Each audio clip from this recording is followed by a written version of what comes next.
the hero? Sure. Taiga? No, wait, that's Black RX. Duh. Riddle me this. Am I tired because it's early, or am I tired because it's late out? You make the call. Yes. Schwa that roll call. Eiji Tsuburaya, the man who created something from nothing. Godzilla. Ultraman. But when those who don't give his franchises enough credit, these podcasters will do it justice. For they are Kaiju Sentai Ultraranger. Love our Hall of Fame's Ultraman. Ultra Yellow Canister, gone. The other son of Goliath, Ultra Pinkcaster Late. Spreading the love on one of Japanese beloved franchises. Kaiju Sentai Ultraranger. Shra! Greetings, everyone, and welcome back to Kaiju Sentai Ultraranger, the podcast where we talk about Ultraman's past, present, future, Godzilla, and all kaiju in between. I am your host, Ultra Yellow Caster Gar. And I'm your co-host, Ultra Pinkcaster Lane. Hello. In which I realized, once we changed the opening, we can't really say schwa the roll call, we'll just have to say schwa the opening, or schwa the theme song. Wait, we're not using a roll call anymore? In the new opening that I currently have planned out, no. Oh, that's kind of lame. Well, why have the roll call and then us just introduce ourselves? It's a bit redundant. Because it's what we've been doing. Oh. Fine! It's early morning, like recording Ultraranger in the morning because we're tired, but oh well. Well, it's not that we're tired, it's just the air conditioner's on and it feels like freaking October in here. It's so damn cold. And I'm going to my girlfriend's for 2 days, so I won't be here to record. It was now or never.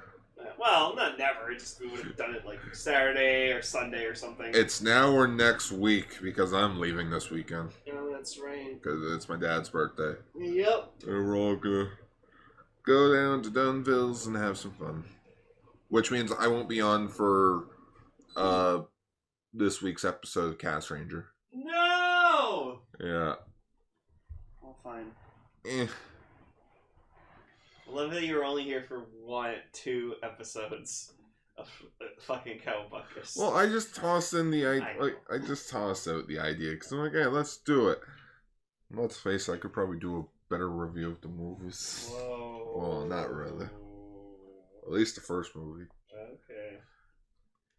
So yeah, today we got some special stuff for you. We've got 4 episodes to talk about. Yeah. So much. We'll probably be blazing through them like we always do. But yeah, since last episode was only like 35 minutes, to the point where I didn't even have a title for it, so I just called it short and sweet. Yeah. This week we're talking about episode 16 of Ultraman and Ultraman Tiga, and 2 episodes of Ultraman Taiga. Yeah. And those with the 2 audio dramas. So in a sense, we're talking about 6 things. Yeah. Plus the 3 news stories that we have, so that's like 9 things to talk about. Mm-hmm. When will this nightmare end? Well, we won't be like on everything for too long, so. Yeah. Well, we might as well get into some news. Which our first news story is that apparently in a special magazine book, Let's Play with Ultraman Taiga Special MOOC, there was an item available with it, which was the Ultraman Ultralet, or it's just called the Ultralet, or Ultraman Let. So it's it's Ultraman, the OG. Yeah, the OG. Godfather of Ultraman. The true father of Ultra. The true father of Fuck father of Ultra. Ultraman's father of Ultra. He would be the godfather of Ultraman. Yeah. Without him, none of you would be here. Coming to my nebula. You come to me in my Nebula M78 to ask for a spin-off series. The day of my On the day of my anniversary day, you come to me. Oh God. Please, Ultraman, it's alright to follow me. It's an offer I can't refuse. We should just make the thumbnail. It's just the Godfather, but it's fucking Ultraman. And he's got the mustache, like the thin mustache. There you go. Boom, we already got a thumbnail. The Ultra Father. That's the temp title, not the Ultra.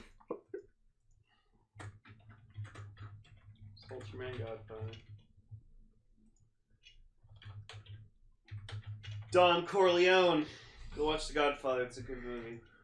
Yep. But yeah, it looks cool. It looks like Ultraman's chest. Yeah, it looks basic, which I like it. I know there are some Gashapon candy toy ones, Which probably look the same. which not of Ultraman, but like Heisei ones as well. Like there's a Tiga, there's I think Ultra 7.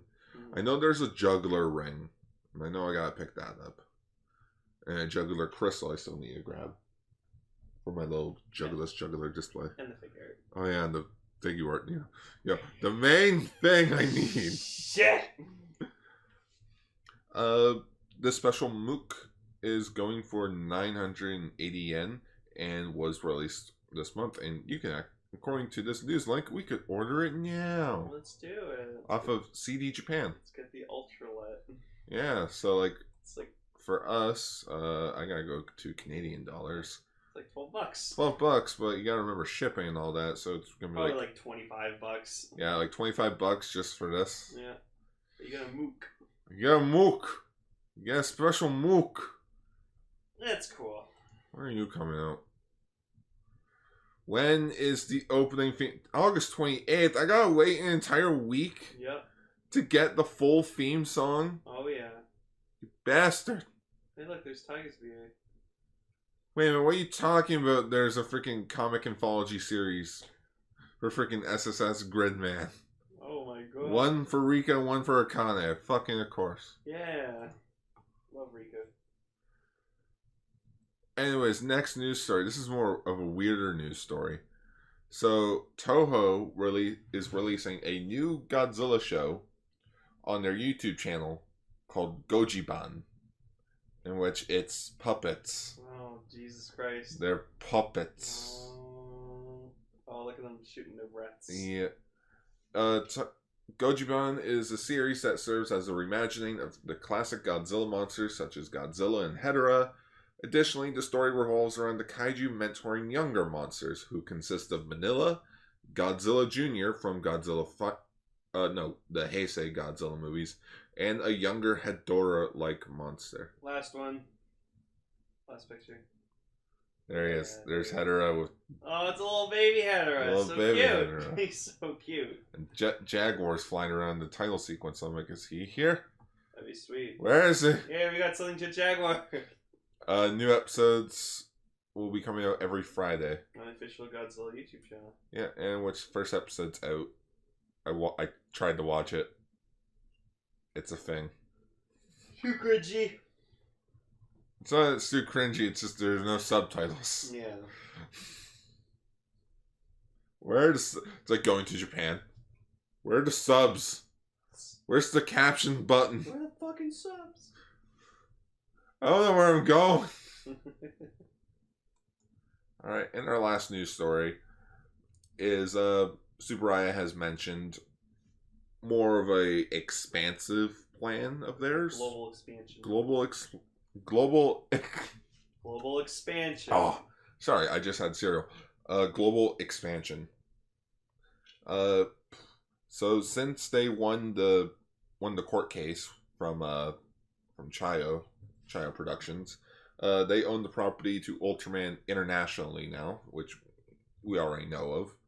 But they announced some things that will expand it around the globe. Mm-hmm. The first major Ultraman press conference was in Malaysia, which Subaraya announced all their upcoming plans and business corporations with their Malaysian and Southeast Asian partners.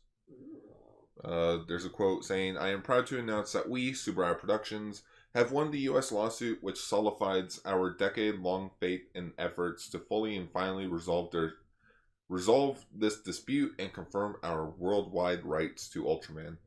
As the U.S. judgment is highly recognized and most reliable judgment in the world, its so-called discovery process, where both parties must disclose enormous amounts of documents, materials, and communications that both parties had in their possession, which was not mandatory in previous lawsuits. U.S. lawsuit has the most legitimate way to discover the truth in this dispute. We intend to actively proceed with the further overseas expansions of Ultraman works. One of the first things they mentioned was Ultraman Rube will be airing in Malaysia on Astro TV starting August 30th. And they announced that Ultraman Tiga will be available worldwide next year in the year 2020. So that means I can like go down to like Sunrise Records or Walmart or something, and I could just find Taiga, probably. Well, I think with the Mill Creek release, they'll probably do like the older shows, and then once the new show's done, they'll release that on Blu-ray. Neato. Yeah.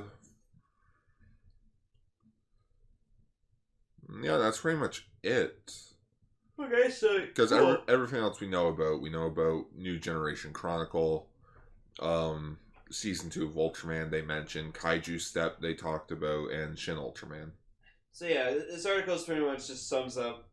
Yeah, we are actually going to distribute Ultraman worldwide. It's happening. Oh, they did mention something about Shin Ultraman. Is a movie adaptation of the original Ultraman from 1966. So it's an adaptation of the original series. Okay. It's scheduled for, again, 2021 release, and is being called the biggest budgeted Ultraman movie. Alright, well there we go. So it is an adaptation of the original. Yeah. So that means we'll probably get Hayata and the Science Patrol. I would like to be casted as fucking Jim. I want to be Jim. I will speak fluent. I will learn French to speak fluent French. Japanese. Get dubbed over by a Japanese guy. Yeah, get dubbed over by a Japanese guy. I at least want a cameo.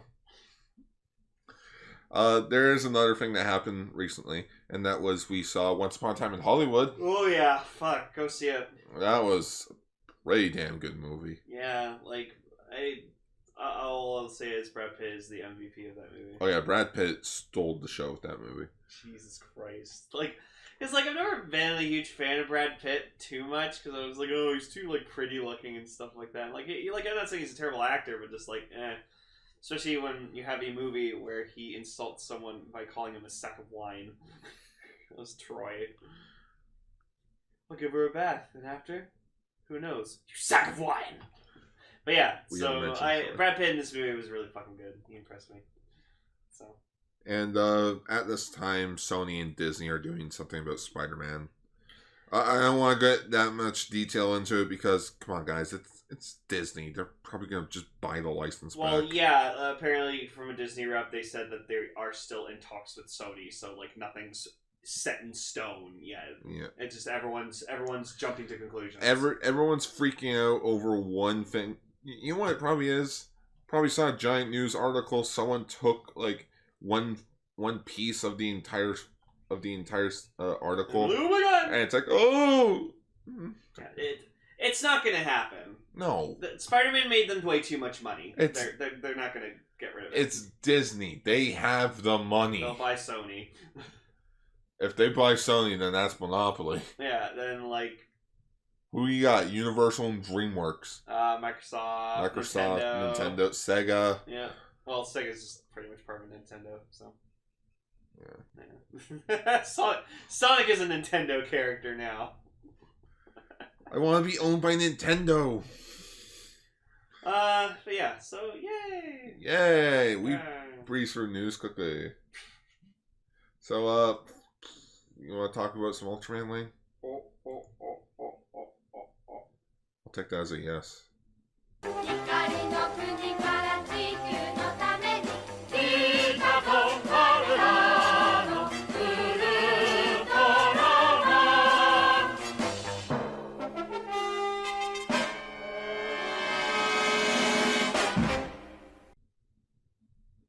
So, episode 16, Science Patrol to Space.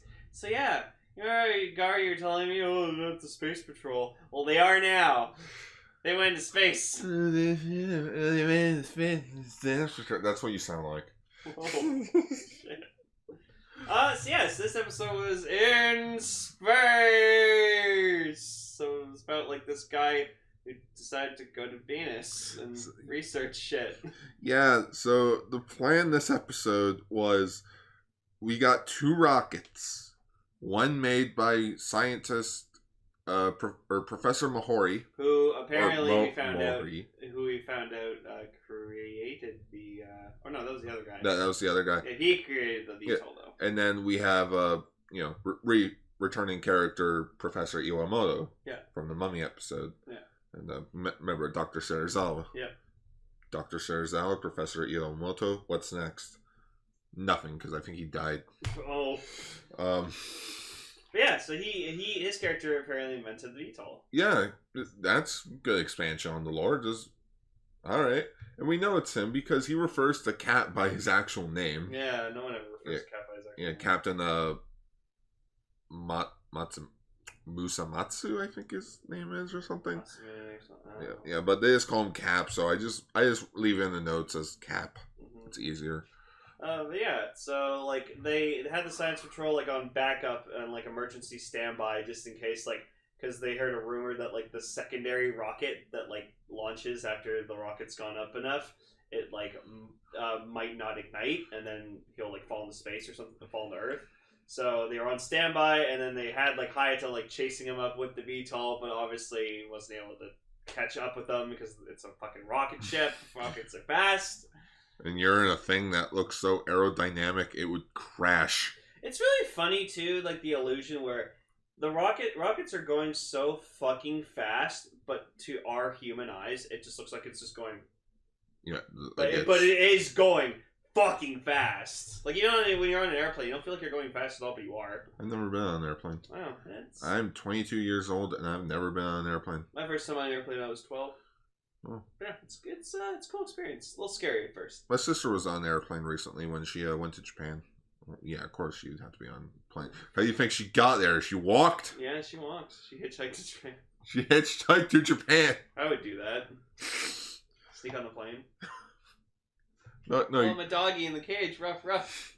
No. You get a boat. You go to Vancouver. You get in the boat as the plane's going to Japan. You grappling hook onto it, and you just let it carry you all the way there. That's what I would do. I'd hitchhike to BC and to Vancouver, and then I would just take a plane to Vancouver because planes to fucking Japan from Vancouver are fucking cheap. I know. Just cross the Pacific, and you're good. Right here. Oh yeah, you know who shows up in this episode? Oh, Chanel. Yeah, he hasn't broken his legs yet. No, not yet. We're getting there. Give it 10 more episodes. So it's fucking weird how like luxurious and like relaxing this spaceship is that this guy's in, because like after he like successfully enters space, he like takes off his spacesuit. He's in like a fucking suit and tie and everything like that, and he like sits down to like a meal. And then the weirdest thing, it just cuts to the science patrol, like, watching him through, like, a screen, and you just see Ide just going, like, just, like, copying him eating, and he's, like, making fun of him or something, and I'm like, what the fuck are you doing? He's like, oh, that's such a great meal he's having. And I'm like, wait, he's on his way to Venus. How long would it take to Venus? According to Google, or, like I asked Google, like, how long would it take to, get to Venus. I'm just making sure that the Google Home Mini didn't hear me. Apparently it would take 97 days. So it would only take 3 months to get to Venus. Oh, yeah. But going up there all by yourself? Now, here's the thing, though. It's 97 days our time, but how long would you actually be gone away for? God knows how long he would actually be at Venus for, and then he'd have to take 3 months back. So he'd probably be gone almost close to a year. Well, no, think of it, because you know how, like, the farther you go out in space, more time passes. Yeah, so he'd be gone for years. You think he would be gone for years? Yeah, probably. Ugh. Yeah. That's crazy to think. I know. It's like an Interstellar where they go on that planet where, like, 1 hour goes by and 7 years passes. That's crazy. Or, like, no, it's every minute a year goes by, so, like, or 7 years goes by or something, so they were all on the planet for, like, 7 minutes and like 28 years, like 21 years went by. It's fucked up.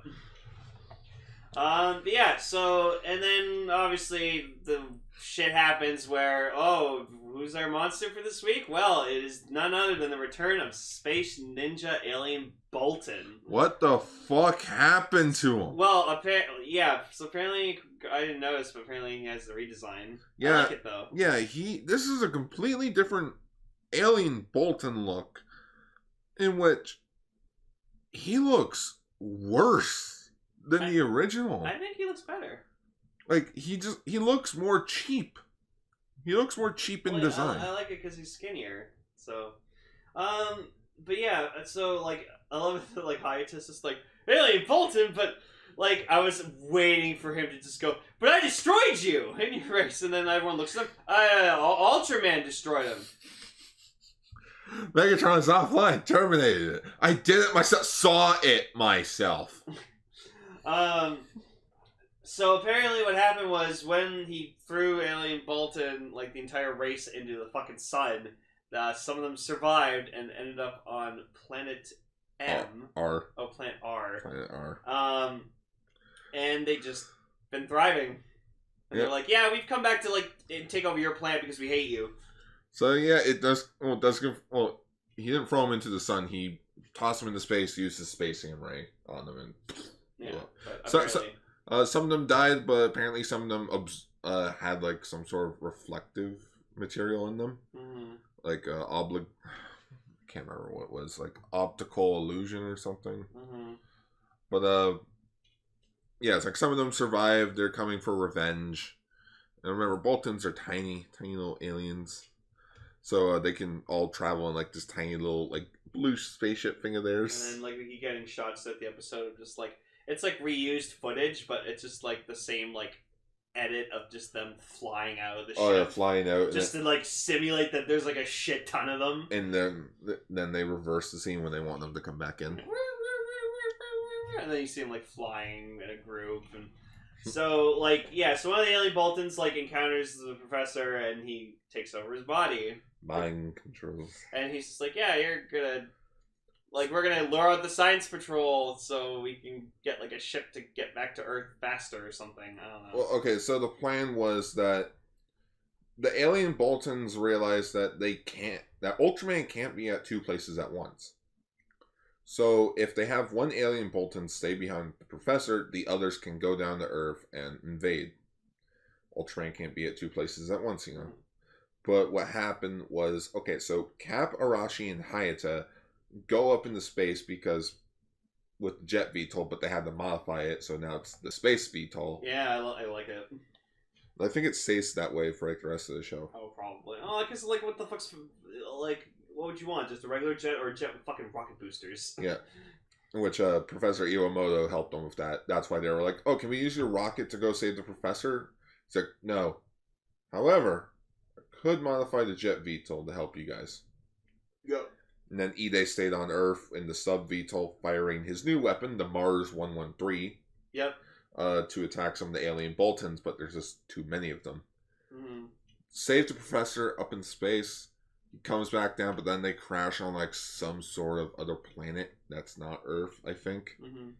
It's never explained if it's not Earth or not.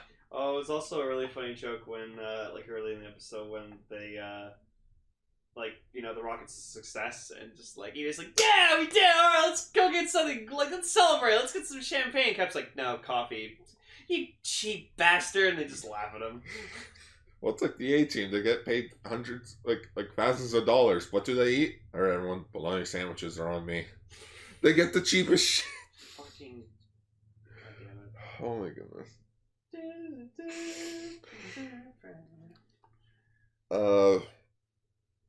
And so yeah, so they like the science patrol freaking ends up finding the ship, but then they find out that like, oh, the professor's not what he seems. He just screams, and it causes them to like crash.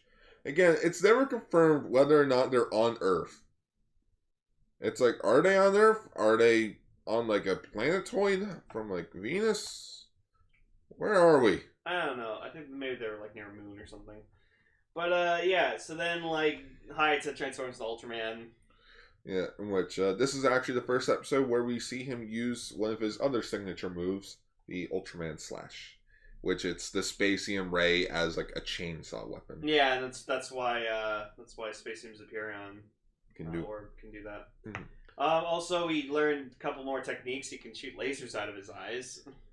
This heavily reminds me of like Golden Age Superman before Crisis on Infinite Earths, simply for being he has so many powers because he's the hero, he has to win. So how does he win? Let's give him laser eyes. Okay, he can teleport. All right.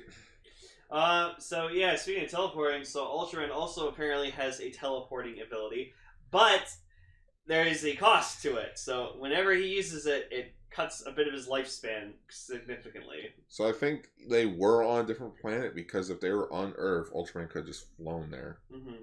But no, he had to teleport. Yeah. I'm like, but you're also in space and you can fly at Mach 5. No, but in space that's not that fast. Good point.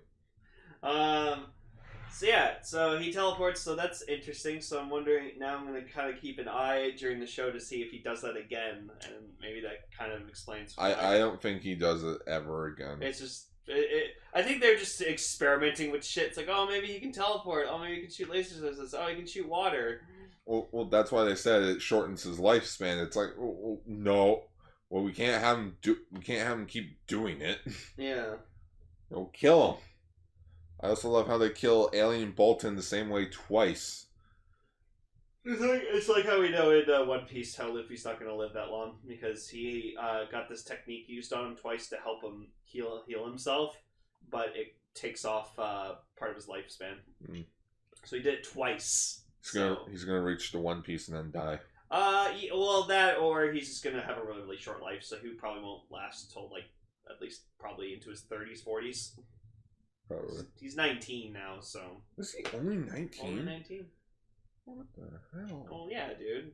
It was only a 2-year time skip. I never knew that. I thought he was like in his 20s. No. But yeah, Ultraman is like, well, if I can't shoot him, I'll slice him.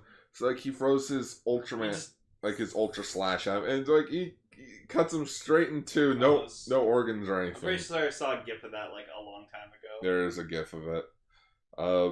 So like Ultraman goes down to Earth. There's another alien Bolton that wants to fight him, and he does the same thing. It's the same scene. I'm like, wow. Ugh, excuse me. It's so funny. Oh yeah. Sorry if we're tired. Yeah, I was at work all day yesterday, and then we went to go see a movie, and then we bussed back, and then we went to Walmart, and then we walked home. And I tried to like play some games, and then I'm just like, nope, I'm in pain. I'm going to bed. And it's also that we didn't really have that much for breakfast this morning. It's bowl cereal does not wake you up, people. Bowl cereal is nap time food. Nap time. So yeah. But okay, so this is the one thing that bothers me a bit. So it's never confirmed or not, but I think Hayata he teleports back to the planetoid and reverts back? Or did they find the professor there? I don't know. I think the professor's dead. Yeah. He's dead. Cap and Arashi find Hayata knocked out because, teleporting. It's like, well, how are we gonna get home? The space VTOL's broken. Down comes the rocket for the Phoenix. That was Iwamoto's rocket. He comes down. There's 4 people in orange, and I'm like, who the hell is all these people? One of them's Fuji. One of them's Professor Iwamoto in an orange astronaut suit.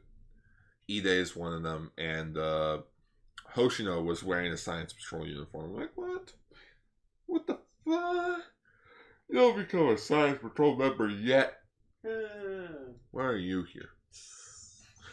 And yeah, the episode just abruptly ends. Ultraman doesn't even get rid of the alien Boltons.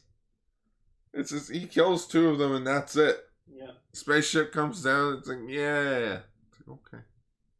That's it. Google Chrome is a bit odd. Or at least Google Drive's a bit odd. Yeah, this episode's weird for being the second appearance of Alien Bolton. Yeah. I feel like it was cool seeing all the Boltons being like, they're all flying in like a group, just like all little models on strings. And then that's how the Japanese win the swimming Olympics, or all the swimming sports. Mm-hmm. Synchronized swimming. Well, let's talk about some Tigas.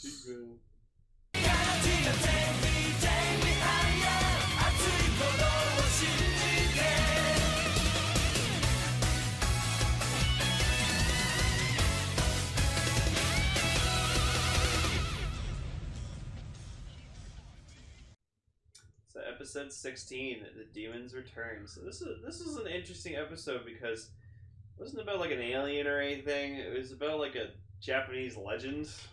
Yeah, this episode, instead of being about, aliens or like giant, it did have a giant monster in it, but it wasn't like a creature that like was like caused by humanity. It was an actual demon Stuck in a mountain, and sometimes his arm would poke out or his leg from like different directions, and it was really fucking weird. Wait, yeah, because he was sliced apart. Yeah, yeah, I guess that makes sense. So the legend says that there was a samurai named Kagetatsu, Kagetatsu Kojiro Nishikida from the Edo period, in which he was a master swordsman and a wanderer, and he slain this Sukuna Oni. Yeah, Sukuna Oni, and around Mount Sukuna. He sliced him apart, burying his limbs around the mountain, and then he buried his soul. He buried the body with the head and the soul underneath a shrine where his sword laid. Mm-hmm. In which, cut to present day. Bunch of fucking thieving assholes come and steal the sword. Yeah, some thieves stole the sword, in which it reawakens the Suku Oni, or the Sukuna Oni. Everyone thinks the cop is crazy when he talks about a giant hand popping out. But like Daigo kind of defends him, just being like, he's like, no, let's see what this guy has to say. Maybe he's right.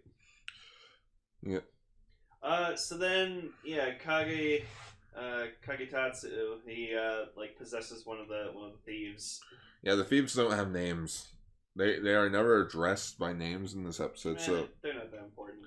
Yeah. But yeah, so he possesses one of them, and just like it's weird because like he's in the van and he's just like talking to him. He's like, "I'm going to possess you." He's like, "What?" And then you just hear him like, "Oh no, you're going through there!" Yes, no. And it's like, oh, where's he going through? Ugh. Up the pooper. His ass. It's like when Peter's soul's trying to get back into his body. Just, hey, you're not going to get back in that way. Well, I'm not going in the other way. So yeah, so he possesses him, and he like gets the. It's funny, like he meets one of the other thieves, whatever, like that, like slices him, and the guy's like, "Oh my fucking guy!" He's like, "Don't worry, I did not kill him. You sliced him." Yeah, he like knocked him unconscious by slashing him with a sword. It was weird. Oh no, he's sleeping. So then the other guy, he tells him, he's like, "Oh, you're gonna drive me to like this place. You're gonna like transport me here." And he's like, "No, fuck you. All right, let's go." Because like you're not gonna mess with a guy with a sword. I just like the phrasing he was saying. He's like, "You, can you move this box? Can you get me there?" But you said you were gonna drive the rest of the. All right, I'll drive. All right. Okay. And then they get there, and he just kind of like looks over at the guy, and he's like, "Oh, okay, yeah, I'll leave. Sure." I'm gonna leave. All right, I'm done. Bye. Bye. And then like Daigo encounters him, and like it's weird. Then they like revert to like when he's talking to him, like we see like him, but the samurai, but how he actually looked back in like feudal Japan. So it's weird. Like sometimes he's talking to him through the human, but then we all, from our perspective, we see him as the samurai. So it's really weird. And so like we keep hearing like the Sukuna just being like, "Oh, I'll finally get out," and like we see him as like a floating head, and After 10,000 years, I'm free. I wasn't a big fan of his design overall, but like I understand because it's like an ancient Japanese demon, so like it's disturbing, but it does what it needs to do. yeah, and then he has like a face on the back of his head, and Oh yeah, he's called the Two-Face Oni. yeah. Oh yeah, there's some good continuity between episodes. So last episode, Tiga, Daigo sprained his arm, And Shinjo hurt his leg. and Shinjo hurt his leg. So Shinjo had to stay behind because of his injury, and like Rena's just like telling him like, "Oh, you sure you like want to come, Daigo?" And Daigo's just like, "I can still go." Well, no, I can't do desk work. My hand's broken. Yeah, so I might as well come with you guys. So then they so they encountered Sukuna, and he finally gets like his body restored. Yeah, all of his limbs basically go through the mountain to where the shrine is at the center of the mountain, and basically they all like combine together like a Build-A-Figure. Like he pops up. Build-A-Figure Sukuna. Yeah, and like Kagetatsu, he's like, "Oh, my energy, it's so weak, I can't go on. You must be the..." And he makes the guy fall over, and Daigo's like, "Yeah, sure, got the guy with the broken arm to freaking do all the jobs." Yes, so Daigo turns into Tiga, and then he like does a thing again where he's like checking his hand, being like, "All right, yeah, he checks his right hand. He's like, "Yeah, okay, okay, I'm good." So yeah, so like he fights him and stuff like that, and like it's a pretty cool fight. Like I like how I like how it ends because it ends with him like they do like a cross thing, and just fucking Tiga just like decapitates. Oh, he does his Ultra Slash. Yeah, and he like decapitates him. Yeah, because Sukuna had a sword with him. He pulls it out of the mountain. And that was random but cool. And I'm like, oh shit, where's Orb when you need him? Yeah. And that's what this episode was reminding me of a bit. The Orb episode with the samurai. Oh, Red Samurai? Yeah, with the red Oh, samurai. I love that guy. His death was so sad. Yeah. Naomi was so fucking sad for him. I was like, oh, he was just doing his duty. The samurai duty. Oh man, that was a sad episode. I miss Orb. We want more Orb. More Orb. Do the 10-part plan. It was so good. Give me back my Orb. Give me back my Orb. Damn it, Tom.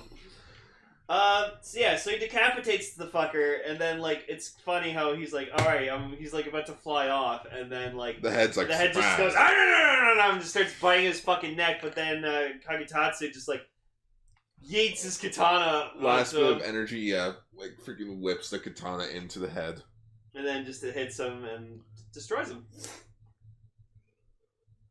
And then they're just like, yeah, job done. They arrest the thieves. And, like, it's weird because, like, the thief's like, I had this weird dream that, like, you met the samurai guy? And he was telling me when monsters show up, humans with courage will always show up. Like Ultraman Tiga. Oh, yeah, the cops were, like, he's like, oh, who was this, like, samurai guy? He's like, he's kind of like our Ultraman Tiga. I'm like, okay. He's a guardian. He's a guardian. He's a wanderer. One thing that was mind-boggling with me was when the episode was ending, the themes, like the ending theme started to play, but the episode was still going. So I'm like, this show doesn't really know what it wants to do with this ending. No. It also doesn't want to know what to do with its bumper card face. Like, seriously, what is with the Tiga head? Yeah, that's bothered me since day one. I hope they change it soon. I hope so too. Yeah, it was an overall decent, good episode. Yeah, it was okay. Like, I'm not really into like Japanese folklore and stuff. Like, nothing against it. It's not my cup of tea. Mm-hmm. So I was just like, it was okay. So I like them fighting aliens and shit. That's what I came to watch Tiga for.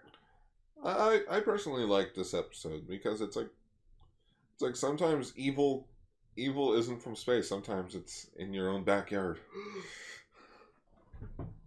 Our backyard has koi fish in it. And squirrels.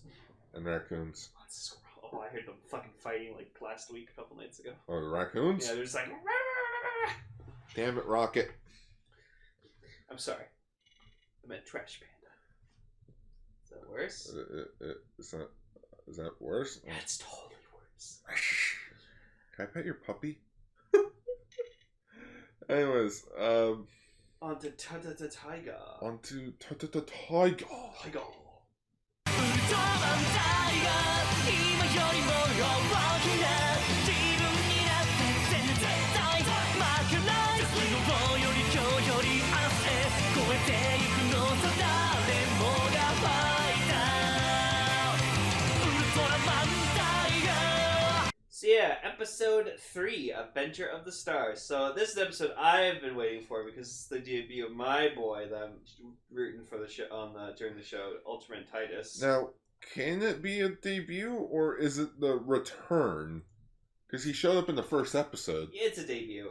Like it's a proper debut of him. Okay. Because we saw him for briefly. But this showed how he is personality wise and how his powers work and what he's like. So Yeah, this was a really damn good episode yeah. of Taiga.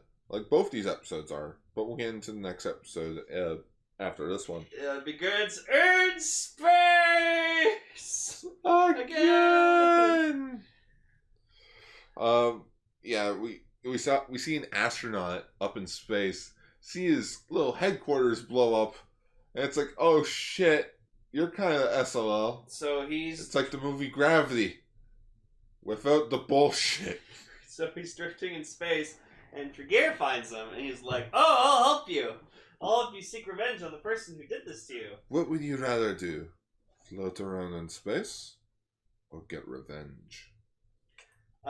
So yeah, and then it cuts back to the base, and apparently they got hired to do a job where they got 10 million yen to protect this president of the space company. Yeah, the Cosmotechnica? Yeah. And so, which had a really wacky logo. But yeah, so apparently this guy, he, for his birthday, launched a rocket into space and was the cause of the accident to the station that caused that guy to go drifting into space. So yeah, this episode also involved the concept of space debris, which apparently Hiroyuki never heard the term space debris before, and it's weird. Yeah, I'm starting to notice Hiroyuki's kind of a fucking idiot. It's not that he's an idiot. I think he's just very not simple-minded, but he's You are a sad, strange little man. And you had my pity. And that's why I'm glad Homare is there with him, because he sees him as a mentor. So he's just so they explain to him. So yeah, and then the astronaut released a video going "Yeah, I'm coming to kill you. You ruined everything. Fuck you." So then and they're just questioning, how do you get a camera in space? So they think this has got to be a prank. Yeah, so they think the president thinks it's a hoax, being oh, maybe you just use CGI to make the message and blah blah blah. So then they go to protect the president, and the news reporters are trying to talk to him, and they're like, no comment. And then they find the astronaut, and there he is, and he pulls the fucking gun. So yeah, the astronaut's name is Kujo Rento. Which he has a freaking cute little old sci-fi laser gun with him. He's like pew pew. Yeah. And so Homare just does not, and Hiroyuki does not hesitate to fucking start fighting him. So Homare gets the president out, which I'm gonna say, this president's a fucking asshole. Oh no, he gets his just deserves at the end of the episode. Yeah, thank God. But there's a scene where Homare's escorting him to a vehicle to get him out, and so he's just trying to get him out, and he goes, "Okay, get in the car," and he just goes, "Fuck you, you don't fucking order me around." And I was like, he's protecting you! He's trying to get you out to safety! You fucking idiot! You paid him 10 million yen to protect you! And then, later on, he, Rento finds him, and he makes, this giant fucking portal. And, he's like, "Oh, I'll show you what it's like to drift in space." And so, Hiroyuki saves him and gets him out of the way, but then the president goes, "Fuck off!" and he pushes him back into the hole. It's oh, don't push me around. It's this guy's an asshole. Yeah, holy shit. I wanted to punch him in the face. Yeah, luckily Homare did punch him in the face at the end of the episode. Yeah, Homare's a badass. We'll get to him. Why can't he be Tiger? Him and Shinjo would probably get along. Oh my god. Yeah, right? Fucking Shinjo's actor come back. They're like, oh, son, how are you? Homari Shinjo. Homari Shinjo! Even though you live at home still. You never call. You never call. So then, like, Sorrento goes like, oh, alright, I'm gonna fuck shit up. So then he transforms into Galactron. Galactron Mark II. Mark II, yeah. And I didn't really forget how awesome Galactron is, but I love when, like, he summons, you hear, like, this, oh, like this, like, fucking choir. Because, like, that's his thing, right? He does, like, his peace song. He's the quote-unquote savior. Savior, yeah. Because remember, people, Galactrons, they go around They're planet peacekeepers. to planet, and they're peacekeepers, and they destroy anything that may jeopardize peace on a planet. So, anything. And what are humans known for? War. War and destruction. Well, because, yeah, he, like, read into their history and was like, yeah, you guys have done a ton of bad shit. You all need to die. But before turning into a Galactron, he summons, like, all the useless satellites up in the atmosphere. Well, just the unused ones. Yeah, like the backup unused satellites ones. and stuff. Basically, they're gonna all come down and crash. But the president gets Parika to, like, kind of change their descent, so they, like, just burn up in the atmosphere. Yeah. And then we find out, and, like, what's funny is, like, the whole time, like, while, like, Taiga's fighting Galactron, you just see freaking Trigier, or, like, here's the actual name, like, Oh, the human host Yeah. for Trigier? Kirasaki. Kirasaki. He's just sitting there with, like, a thing of juice and a bowl of popcorn, and he's just sitting, like, It's going... showtime. He's just like, alright. He's enjoying it. Like, God, this guy's, like, fucking interesting villain. You know who he reminds me of a bit? I was thinking of it. He reminds me a bit of Polad from X-Aid. Oh, yeah. He's like he doesn't get his hands dirty, but he likes to enjoy the moment. Mm-hmm. Until it eventually becomes a rider and goes, no, I'm getting involved. This is fun. Yeah. Play with me, Evan. And then we find out about Rento is that the reason why he's so vengeful is because apparently on the station was his wife, and His wife Nana. and so, like, you know, their dream was to go into space together so they could, like, see Earth, like, in space and, like, really marvel at it. And, like, they're a cute couple. Like, it was really cute. So unfortunately she was on the space station when it got hit by the rocket. So. Which, yeah, I totally understand where Rento is coming from, because when he was fighting Hiroyuki's like, oh, revenge, like what's revenge gonna do for you? And he's like, you don't know what it's like, do you? To lose someone that you loved, taken away from you. Yeah. And then Taiga's like, yeah, I get where he's coming from. I know, I lost my friends. And then he's like, Hiroyuki, didn't you feel hate when, like, Chibisuke got killed? And he's like, well, no, it just happened. No. So then, like, we find out the real, like, awful fucking twist about Rento.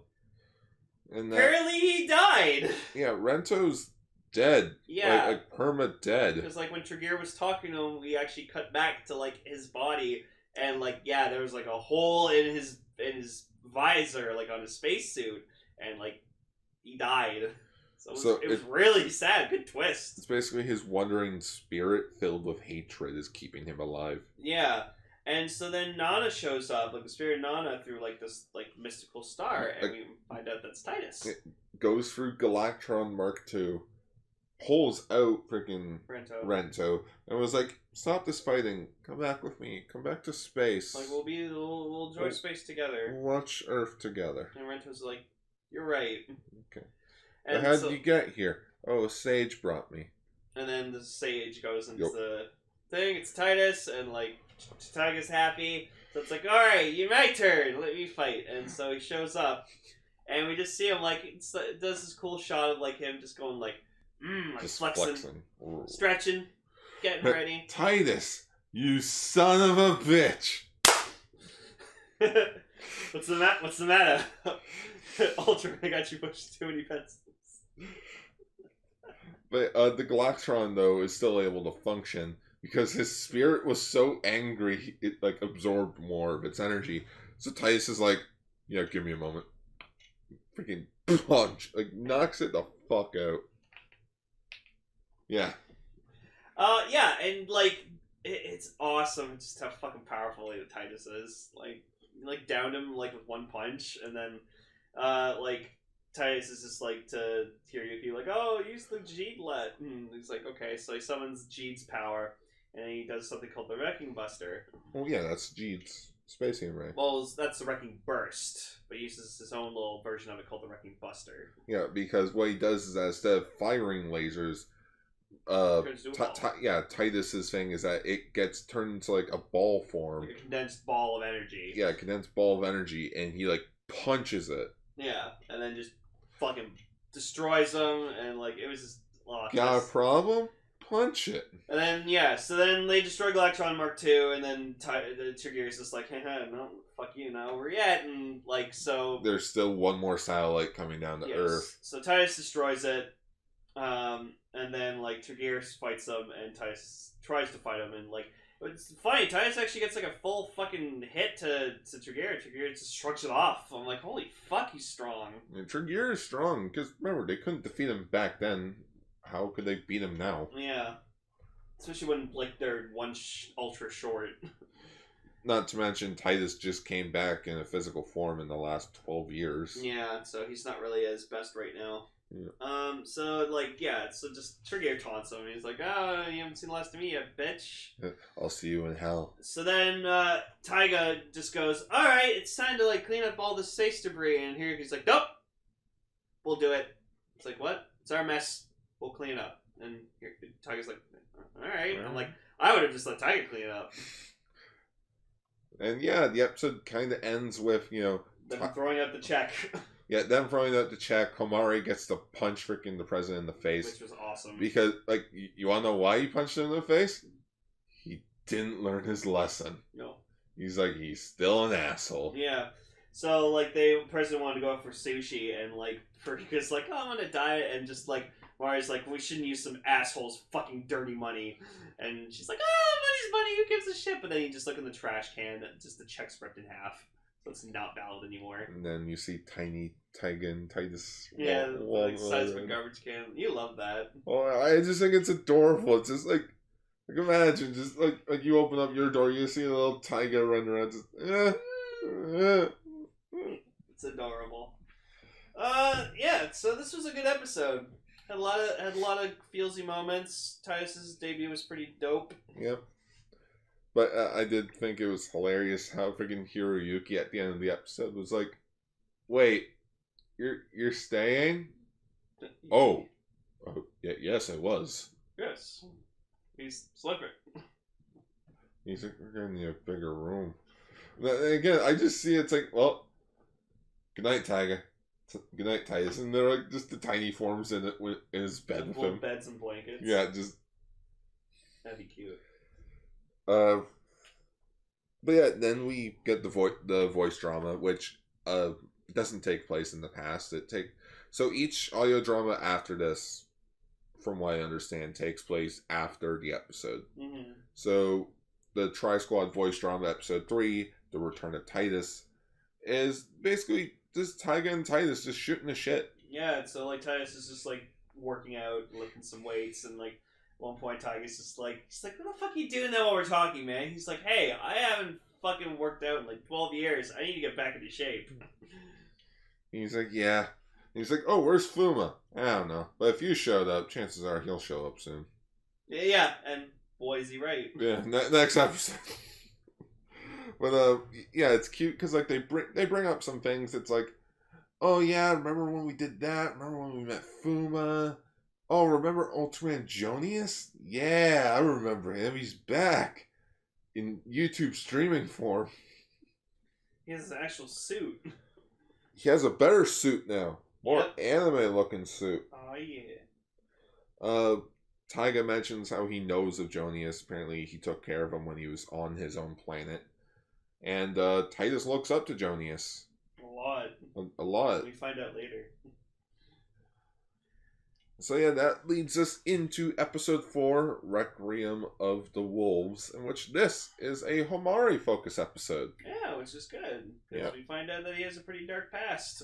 Just like... Pretty intense past. Yeah, he was like homeless, he beat up a bunch of alien gangs to survive, and he was always like under attack, so... Is he an alien? I don't think Homari's an alien. I think he's just a human with like a troubled past, but I wouldn't be surprised. Because judging from this episode, the show overall... Fucking everyone's an alien. Like, you can't trust anyone. Like, when they go up to this fucking hippie dude, he's apparently an alien Dalton, which is fucking Dr. Phantom. Oh, Phantom, sorry, I don't know why I said Dalton. It's just like, is that expired yogurt? Who made expired yogurt? Yeah. You, Phantons get drunk off this shit, don't you? No, give it! Well, like, he didn't like take it from them. Like, it was just like Homura was just like, we'll give you this if you give us information on what you know. And yeah, so like Alien Phantom is freaking Dr. Gorman. Dr. Gowerman's race. So that was cool seeing Dr. Gowerman's race again. What are you doing? So like they give him information about like because apparently like there's this monster bomb and if it's gonna blow up at 3 p.m. and if when it explodes a monster's gonna come out of it. So. Yeah, so there's the first part of the episode where we kind of didn't acknowledge it, but there's this gang called the Villain Guild, which is made up of evil aliens, in which they took this monster bomb from another alien who is an alien Zeton named Zolan, in which they want like $10 million, or they'll release the freaking bomb at 3 o'clock in the afternoon, in 24 hours. Yep. However, Saku, remember the guy who runs the police department? He didn't tell them until 12:30 the day of. So they only had 3 hours to prepare. 2.5 hours. 2.5 hours. Fucking goddamn it. And they get nothing done. And then so like they kind of don't get too much information out of the hippie guy, but then like Hiroyuki apparently has like this bottle cap in his pocket, and like he's like, "Oh my god, it's the limited edition bottle cap! It's fucking invaluable on my planet. You know what? Give me that. I'll give you everything you want." Which he didn't give it to him because it's like, no, we got all the information we needed out of you. I'm pretty sure he did give it to him. Nope. Oh. Just Hiroyuki acknowledges how aliens think freaking trash is so valuable. Oh yeah. Well, one person's trash is another person's treasure. Eat my shorts. Okay. Shorts. So then they meet this guy who apparently Homari knows. So this is where it got confusing when we first watched it, when we were catching up on Taiga. This guy's name is Volk. So you have an alien named Volin, and then you have an alien named Volk. Mm-hmm. It's very similar names, which that's why I was getting confused. But so Volk is an alien. He is an alien, but he's human looking. He apparently looked up to a Homari years ago because, like we mentioned, Homari got into like fights with aliens and such. But, then he joined Aegis, so now they kind of treat him like, oh, you're a pig now. Like we don't like you. You're a pig. Yeah. It's kind of like if, like, say, like a group of freaking drug dealers and one of them ends up becoming a cop. Yeah. It's like, like can't really trust you now, can we? So Homarium and Hiroyuki get captured by Volk, and so like they end up in the warehouse building where the bomb is, and so it's funny, like they're wearing like alien masks, and so they like show up and it's like, oh, Sashiburi da the Hawaii-chan, and like they take off their masks, and then the two guys who are with them they take off their masks, and then they have alien heads, so they had disguises over their disguises, so it's fucking weird.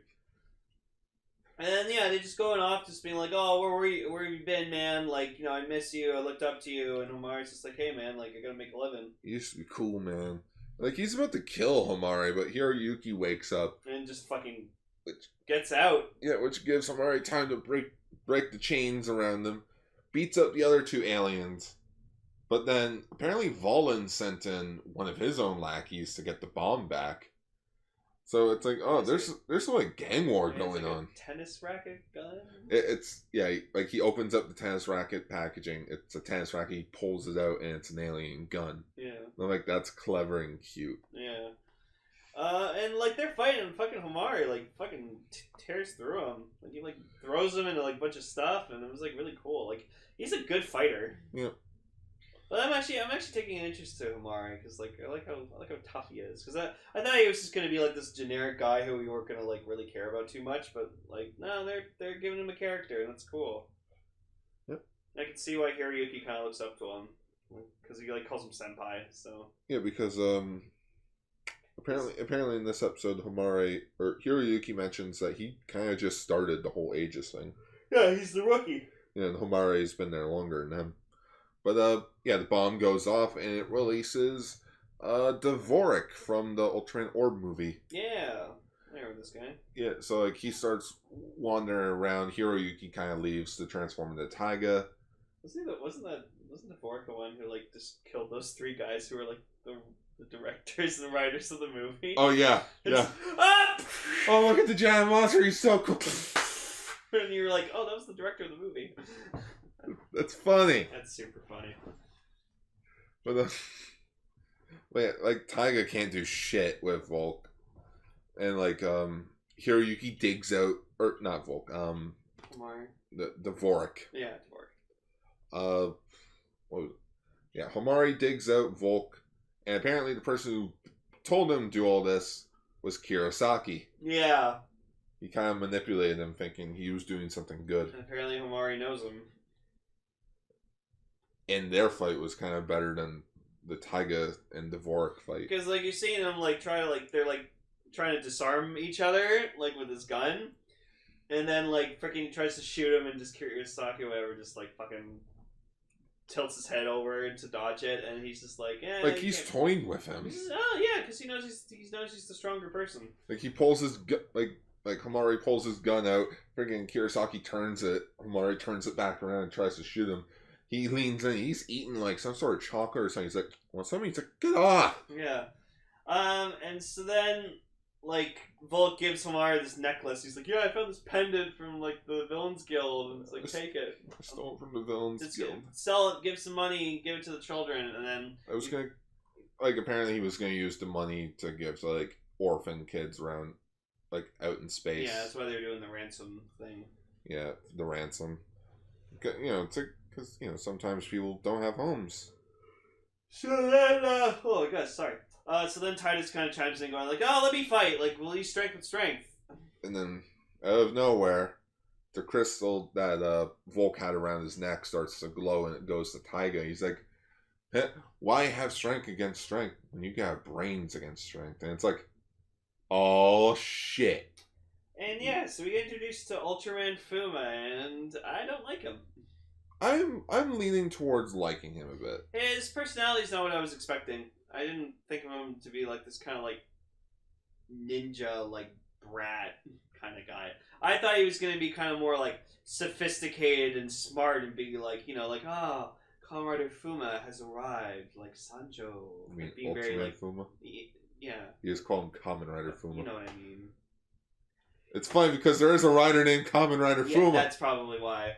But yeah, I thought he was going to kind of be more like sophisticated and like kind of more like, like gentleman like. But now he's kind of like on Taiga's level where like he's kind of like a rambunctious teen. Yeah. And he's kind of just like up his own ass about like how awesome he is. Well, I think it's more of I think he's more of in line of, yeah, well, Ultraman Orb, Rosso Blue, and Grigio are from my planet, so yeah, I'm awesome. All the best fucking Ultramen are from my planet. Yeah. So, like, he's kind of a pompous asshole, man. Yeah. He's like, they're from my planet. And you can tell he has, like, a huge chip on his shoulder, so... but yeah, like, I won't deny his abilities are cool. He's very fast. His design does look better in action. And because he's like a ninja Ultraman. I like that. I like him a bit. Like, if I had to rank the three, in which I'll probably rank them at the end when we're done the show as well. Right now, it's Titus, Taiga, and then Fuma. Yeah, I was about to say Titus, Taiga, and Fuma. Yeah. Because Titus is the man. He's fucking awesome. Well, actually, you know what? No, I can't even say that. I think they all have their likes and dislikes. So they're all like tied for first. Tri Squad. That's why they call them the Tri Squad. Fuma Ultraman Tiga also shows up because defeats Dvorak. Well, Fuma does. He's like, oh, this isn't a peace sign. You have 2 seconds left to live. I'm gonna kill you in 2 seconds. Whatcha? Like blows him up with his freaking shuriken blades. And then Tiga kind of shows up to like kind of edge him on. And then Taiga stops him, and like Taiga stops him, just going like, "No, he's just trying to provoke you. Like, don't." Hiroyuki can't handle it anymore, man. And you can see Fuma's like fucking frustrated. And then we just cut to like them all talking to each other in Hiroyuki's body, and Hiroyuki's like, "Guys." And then he's just like, "Oh." And so then Homari like Volk dies like in his arms, and he's like really upset about it because he couldn't save him. He was just a kid. He was a kid that got caught up in something that he shouldn't have. Yeah. He had a bright future ahead of him. He did. Bright alien future. A bright alien future. Episode ends pretty much with Homari and Hiroyuki meeting up before going back to headquarters, and Homari tells Hiroyuki, like, really any aliens in the town with kids and parents, and he's, like, pretty much Homari like has like a goal now where he's just like, I have a purpose, like I'm gonna protect everyone in this city. I can definitely see them revealing it that he is an alien. Alien Homari. Alien Homari. But yeah, no, this I'm glad we had an episode around Homari because like it kind of humanized him a bit more, and it showed that like he cares about shit, and it makes him a good character already. So I like it shows that he has something to fight for. Mm-hmm. He knows what he's up to. Like, think of it this way: he does have connections to the underground world of aliens because he used to be around them. Yeah, it's kind of like how in the Ginga S with Goki, how he was like, "Oh yeah, I have friends all around the city," but they never go anywhere with that. That's what this should have been for Goki. Like, oh yeah, I have friends around the city, and it's like when they're trying to figure out what's going on, he meets up with like an old friend or something, or like someone in the area. Yeah, but he was too gay to do that in the show. Just kidding. No. Goki was fun. And then lastly, we have the Tri-Squad voice drama episode 4. Who's the leader? And this was funny. So this is just the Tri-Squad arguing amongst themselves who the fuck leads. And like Taiga just has like the funny shit where he's like, guys, these thing on our wrists, what are they called? Just Titus and Fuma. The Tiger Spark. Yeah, that's right. And then just Fuma goes, well, I'm gonna call mine the Fuma Spark. And he's like, no, you can't do that. That's not how that works. Titus, maybe I should call mine the Muscle Spark. No, that's worse. No, guys, you're gonna confuse everyone. They're called the Tiger Sparks. I'm the leader. And besides, Nebula M78 is a bigger planet than you guys.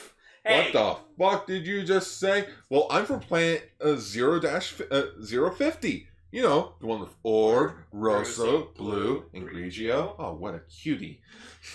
And Titus is like, yeah, well, I'm from fucking... I'm the eldest. I should lead. No, it's like, we have Ultraman Jonius, and like, it's like, Fuma's like, yeah. What the fuck is that? And Tiger's like, Jonius is cool. Everyone knows who Jonius is. Bitch, please. Everyone knows more about Leo and his plan than you. Like, and like now, and this voice drama really showed their chemistry, where they're just like they're at each other's throats about everything. Which I hope I hope we get figure arts of all 3 Tri-Squad members, because I will make stop motions of these arguments. That'd be so funny. You know what? Even get them dubbed. Like, find people to dub these. Let's get them animated. That'd be awesome. But yeah, so Taiga's shaping up. Mm-hmm. It's being interesting. And that kind of wraps up the July episode. So first 4 episodes of the series. Yeah, so I'm glad. So we have the whole Tri-Squad together at last.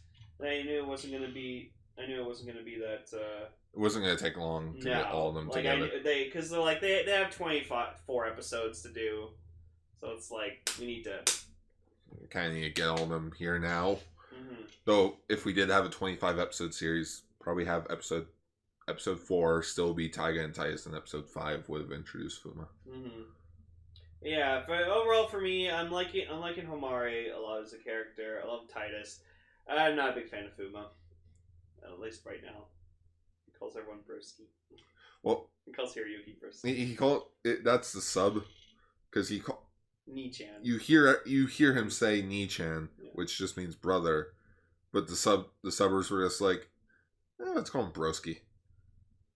You know, like just is spice it up a bit. He'll call everyone broski. Broski. Yeah, it's like how I liked in O's. They called Godo-chan. Like every time Date talked to him, the subbers just put Brodo-chan. Brodo-chan. Yeah, I loved it. So yeah, that was episode 93 of Kaiju Sentai Ultraranger, the Ultra Father. Oh yeah. And you know what? Now I'm thinking of it. We'll get Ultraman as the Godfather, and everyone else will be the other Ultra Heroes. There you go. Bam.